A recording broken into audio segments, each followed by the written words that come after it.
दोपहर 1 बजे सिर्फ दूरदर्शन नेशनल।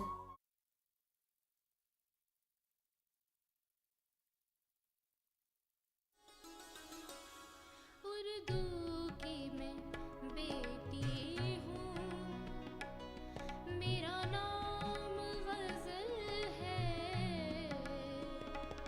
उर्दू की मैं बेटी हूँ, मेरा नाम गज़ल है। लब फूल के जैसे है, मेरी आँख कवल है। नाज़रीन, गज़ल के इस सफ़र में हम पहुंच गए हैं उस मकाम पर जहां गज़ल अपनी तमाम हदों को पार करती हुई आ पहुंची है एक ऐसी जगह जिसे कहते हैं मुशायरा गाह।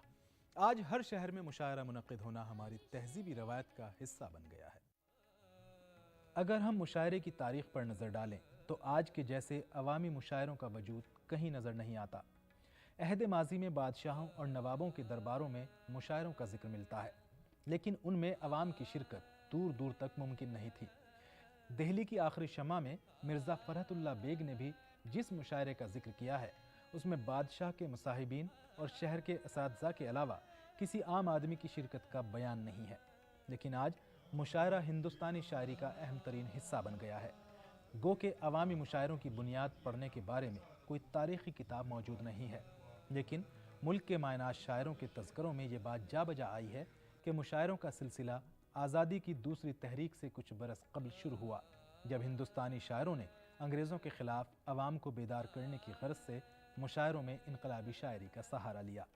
गज़ल जो है वो दो मिसरों में इश्क मोहब्बत की भी बात करती है, वस्ल और हिजर की भी बात करती है, उरूज और ज़वाल की भी बात करती है, मसरत, इम्बसात और गमज़दगी की भी बात करती है। दिल से उठता है, जान से उठता है, ये धुआं सा कहाँ से उठता है।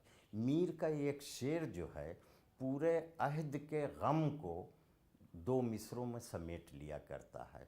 तो यही वजह है कि गज़ल इशारों और कनायों में उरूज व ज़वाल की बात करती रही, मुआफ़क़त और मुखालफत की बात करती रही, इनक़लाब की भी गुफ्तगू करती रही, ज़िंदगी की नगमगी को भी बयान करती रही। नाज़रीन, गज़ल ने प्यार, मोहब्बत और नफ़रत से लेकर दोस्ती तक की बात की, और जब इंसानियत की आज़ादी का सवाल आया तो गज़ल ने यहाँ भी अपना किरदार बड़ी शिद्दत से निभाया।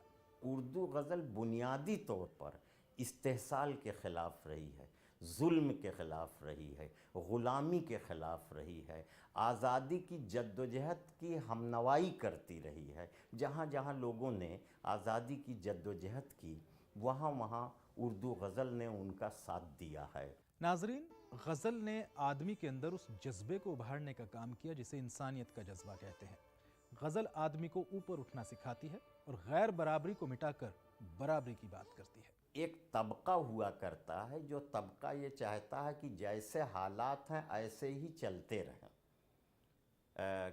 किसी ने बहुत अच्छा शेर इस सिलसिले में कहा है, शबाब मेरठी का मेरा ख्याल है ये शेर है कि कुछ लोग जिनके पास चिरागों के ढेर हैं वो लोग चाहते हैं बहुत लंबी रात हो। तो उर्दू गज़ल जो है बुनियादी तौर पर इस बात की वकालत कर रही है कि जिन लोगों के पास ताकत है वो दूसरों को कमज़ोर करना चाहते हैं, उर्दू गज़ल इसके ख़िलाफ़ है। जिन लोगों के पास दौलत है वो गरीबों का इस्तेहसाल करना चाहते हैं, उर्दू गज़ल इसके ख़िलाफ़ है। मौजूदा हालात को जो लोग कायम रखना चाहते हैं कि उनकी बरतरी बनी रहे, उर्दू गज़ल इसके ख़िलाफ़ है। उर्दू गज़ल इंसानी मसावात की अलमबरदार है। गज़ल ने आदमी को सोचना सिखाया और अपनी मंजिल को पहचान कर उसको हासिल करने का तरीक़ा और सलीक़ा भी गज़ल ने बताया। या यूं कहें कि गज़ल ने आदमी की सोच को बदलने का काम किया है तो बेजाना होगा। गज़ल अपने तरह से इंसान की सोच को बदलने की कोशिश कर रही है और वो सोच को आगे ले जाना चाहती है, सोच को तरक्की पसंदी की शाहराह पर गामज़न करना चाहती है और हालात को तब्दील करने का रास्ता बताती है। हाँ, उर्दू गज़ल जो है दरअसल वो इनकलाब खुद नहीं पैदा करती, वो इनकलाब पैदा करने वाले जहन की तामीर करती है। ये उर्दू गज़ल का कारनामा है। इनकलाब की बात होती है तो इकबाल को फरामोश नहीं किया जा सकता। एक ऐसे दौर में जब मुल्क पर महकूमियत गालिब थी, ये इकबाल ही थे जिन्होंने अपने कलाम के ज़रिए आज़ादी को तरजीह दी। इकबाल की इस बात को मैं इनडायरेक्ट नहीं बल्कि डायरेक्ट समझता हूँ, जब उन्होंने अंग्रेज़ों को मुखातिब करके कहा था कि तुम्हारी तहज़ीब अपने खंजर से आप ही ख़ुदकुशी करेगी, जो शाख नाजुक पे आशियाना बनेगा नापायदार होगा। मतलब पूरी अंग्रेज़ों की तहज़ीब, अंग्रेज़ों के कल्चर और अंग्रेज़ों के इक़्तिदार को गज़ल के 2 मिसरों में उन्होंने चैलेंज कर दिया था, और ये डायरेक्ट भी है और इनडायरेक्ट भी है।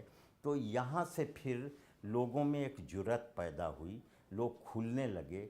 बाद में फिर जोश मलिहाबादी ने तो और ज़्यादा तेवर के साथ और ज़्यादा बेबाकी के साथ अंग्रेज़ों को ललकारा। तो दरअसल उर्दू गज़ल जो है वो ग़ुलामी के ख़िलाफ़ है, अदम मसावात के ख़िलाफ़ है, और उर्दू गज़ल जहाँ जहाँ जुल्म है उसके ख़िलाफ़ है, जहाँ जहाँ इस्तेहसाल है उसके ख़िलाफ़ है। लेकिन इकबाल पूरी मंजिल बता रहा है कि इस ऐसे उस मंजिल पर पहुंचना है और पहुंचना चाहिए, तुमको इसीलिए इस जगह भेजा गया है।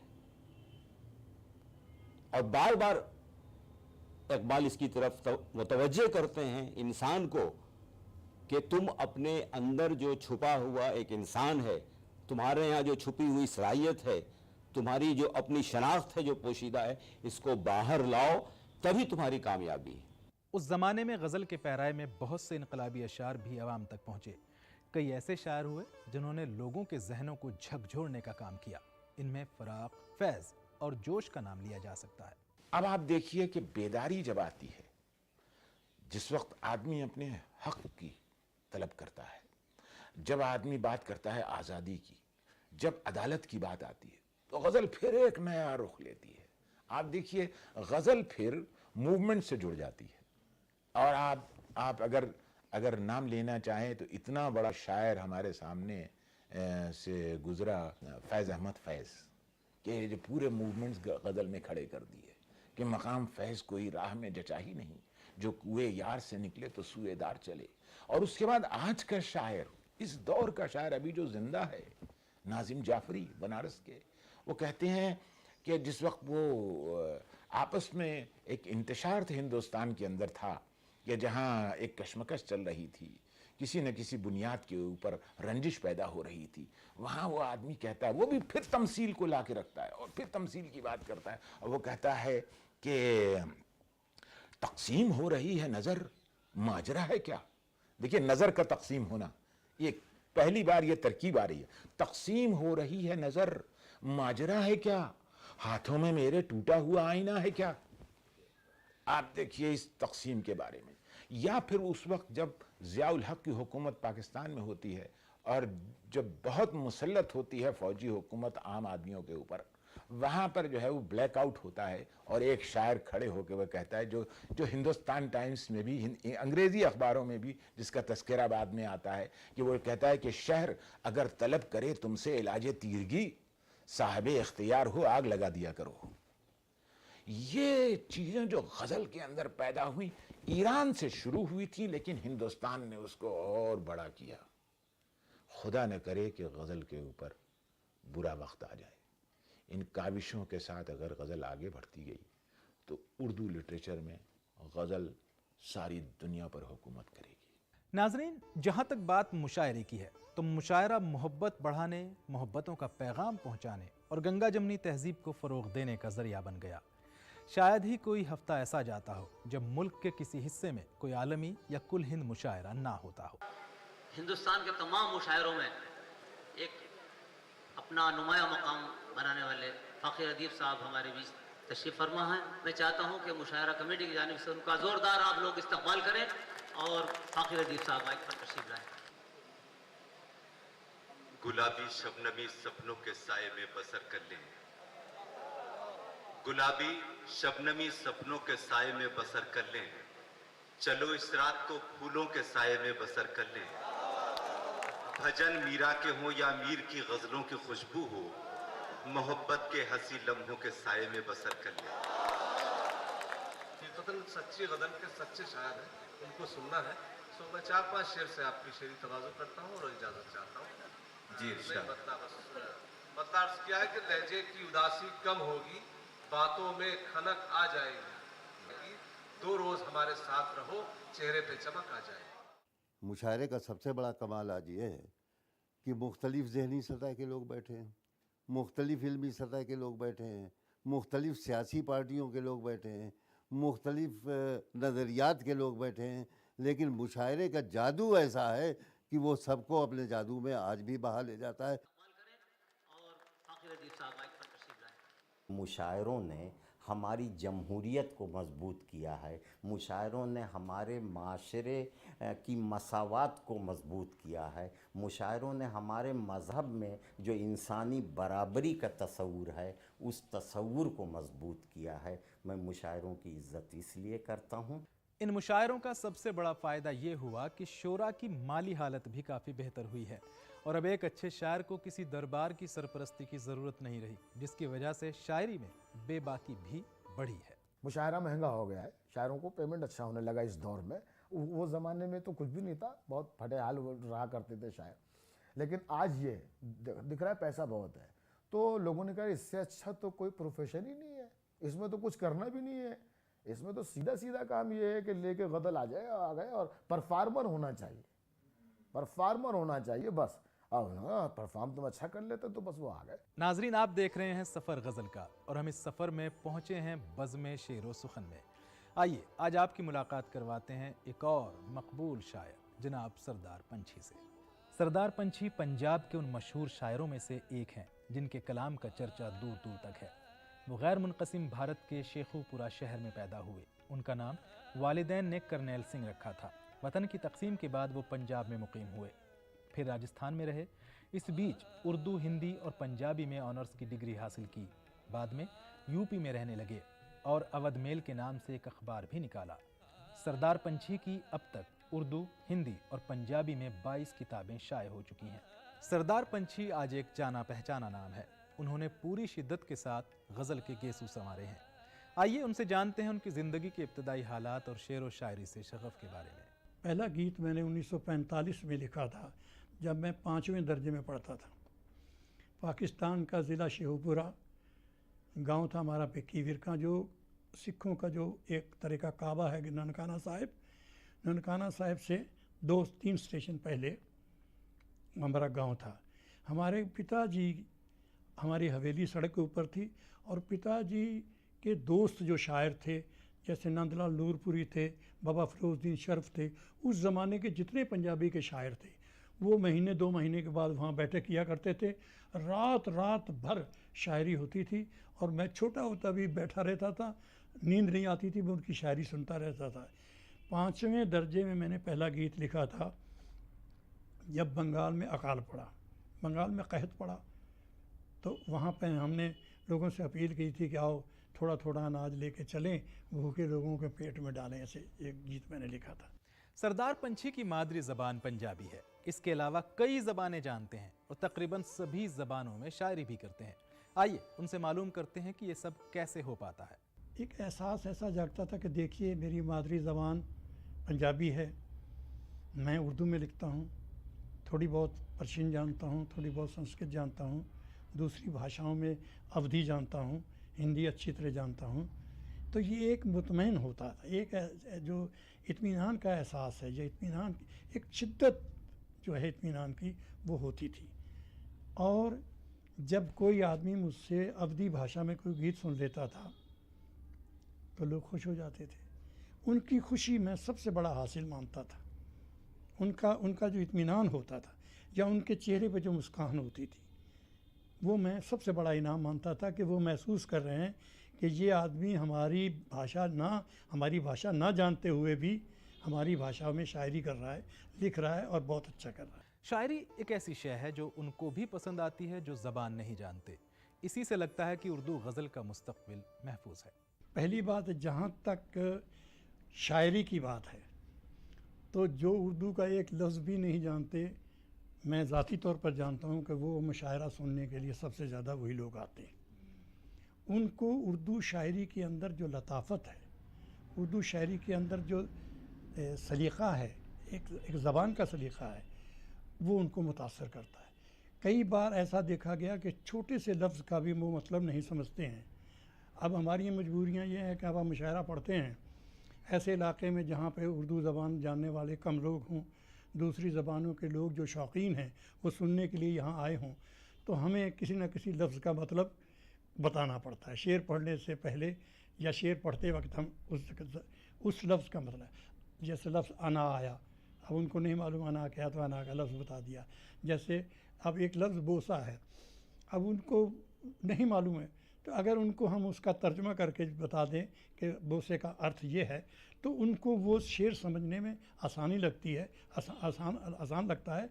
और मैंने महसूस किया है मुशायरों में ख़ास तौर पर कि सबसे ज़्यादा असर ज़बान का उन्हीं लोगों पे होता है जो उर्दू ज़बान नहीं जानते। नाज़रीन, आइए अब सरदार पंची साहब से गुजारिश करते हैं कि वो अपनी एक खूबसूरत सी गज़ल हमें सुनाएं।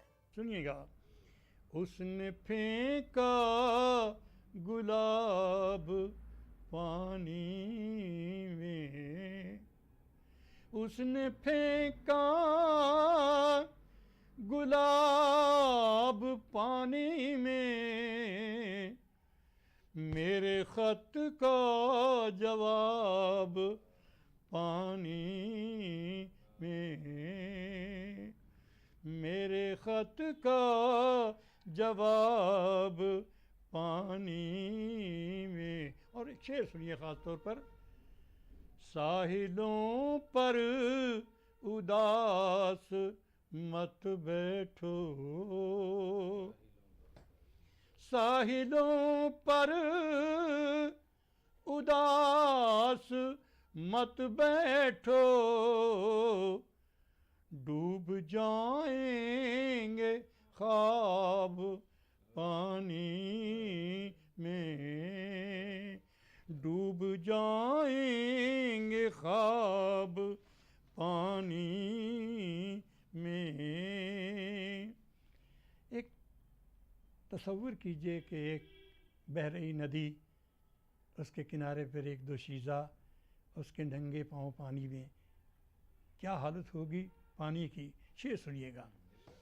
उसके पैरों का लम्स पाते ही, उसके पैरों का लम्स पाते ही, आ गया इनकलाब पानी में, आ गया इनकलाब पानी में। और अपनी दुनिया से खूबसूरत है, अपनी दुनिया से खूबसूरत है एक दुनिया जनाब पानी में।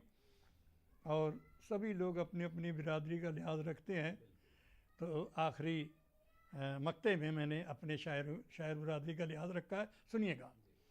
शायरों के गुनाह भी पंछी, शायरों के गुनाह भी पंछी, बन गए हैं हुबाब पानी में, बन गए हैं हुबाब पानी में। क्या कहने। नाज़रीन, सरदार पंची साहब की एक और गज़ल के चंद अशार सुनते हैं, सुर और ताल के साथ, एक दिलकश आवाज़ में।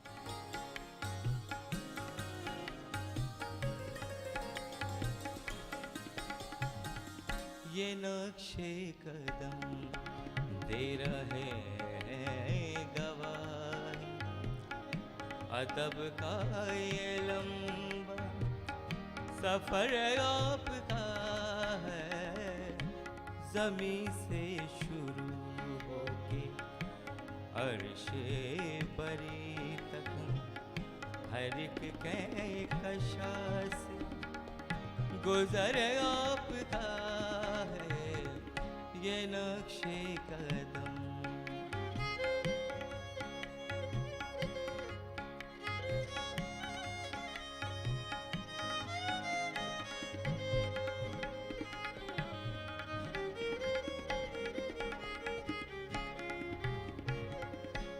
चमकते हैं कागज पे अल्फाज़ो मानी, सियाही में शामिल जो है खून दिल भी, सियाही में शामिल जो है खून दिल भी, जिसे देख कर सोई धड़कन जगे,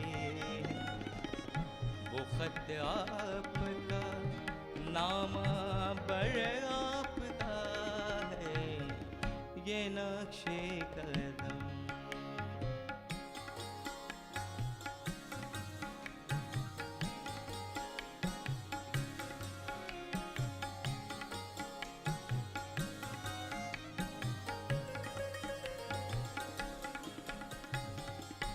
कलम के दहाने से जो रंग निकला उन्हीं से बने हैं ये रंगीन मंजर, उन्हीं से बने हैं ये रंगीन मंजर।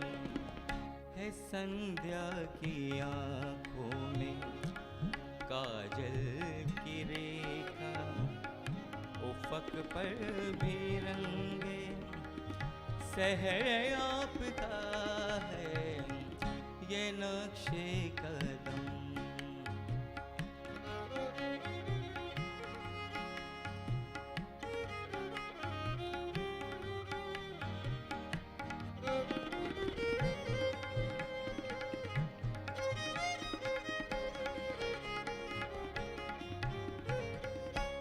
कभी अश्क बारी से है आब यारी, कभी सिसकियों से हुई रिश्तेदारी, कभी सिसकियों से हुई रिश्तेदारी। है जितने भी दिल और आँखों के सभी मौसमों पर असर आपका है ये नक्शे कदम दे रहे गवाही। अदब का ये लंबा सफर आपका है ज़मीं से शुरू होके अर्शे बरी तक हर एक कहकशा से गुजर आपका है ये नक्शे कदम। नाजरीन, उम्मीद है आपको हमारी आज की ये पेशकश काफ़ी दिलचस्प लगी होगी। हम तवक्को करते हैं कि आपको हमारे इस प्रोग्राम की अगली किस्त का इंतज़ार रहेगा। अगली किस्त में हम आपको गज़ल के सफ़र पर बेशकीमती मालूमात फराहम कराएंगे और मिलवाएंगे उर्दू के एक और बड़े शायर से। तो फिलहाल आसिफ खान को दीजिए इजाज़त। आप देखते रहिए DD उर्दू।